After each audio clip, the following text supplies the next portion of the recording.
Sen Marcoleta, ipatatawag sina Trillanes, NBI at DOJ sa Senado kaugnay ng umano'y paghuli kay Bato, habang naghahanda na siyang pamunuan ng Blue Ribbon, subcommittee na magsisiyasat sa umano'y flood control scam. Ibinunyag ni Senador Rodante Marcoleta ang isa pang investigasyong nais niyang buksan sa Senado. Ayon kay Marcoleta, bilang Vice Chairman ng Senate Committee on Public Order, nakatakda siyang mag-anunsyo sa Lunes ng panibagong pagdinig na tututok naman sa mga pangyayaring naganap kasunod ng umano'y pagtatangkang pag-aresto kay Senador Ronald Bato de la Rosa noong Mayo 7.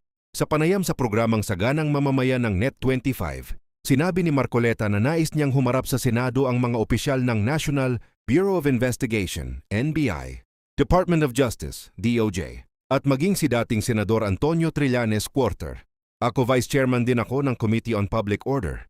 So mag-a-announce din siguro ako by Monday na patatawagin ng NBI at saka DOJ dahil dun sa ginawang paghuli kay Senator Bato noong May 11. Ayon kay Marcoleta, nais niyang mabigyang linaw kung ano talaga ang nangyari sa mga insidenteng naganap noong Mayo 20 sa mga sumunod na araw. At saka yung pagkakaroon ng putukan noong May 13. Magkasunod na araw yon, kailangan magpaliwanag sila. Partikular ding binanggit ng Senador si Trillanes na nais niyang maimbitahan upang magpaliwanag hinggil sa mga naging pahayag nito kaugnay ng umano'y warrant of arrest laban kay De La Rosa. At papatawag ko rin si Trillanes na nagwawagayway doon ng warrant of arrest. Dumating ang pahayag ni Marcoleta, kasabay ng kanyang paghirang bilang chairman ng Blue Ribbon, subcommittee na magsasagawa ng investigasyon sa umano'y flood control anomalies.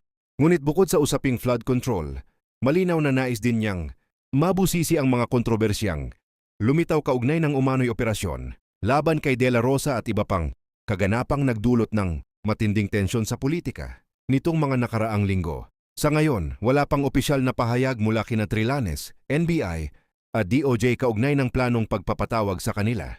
Gayunman inaasahang magiging isa ito sa mga susunod na mainit na usapin sa Senado habang patuloy na lumalalim ang mga investigasyon sa iba't ibang kontrobersiyang yumanig sa pambansang politika.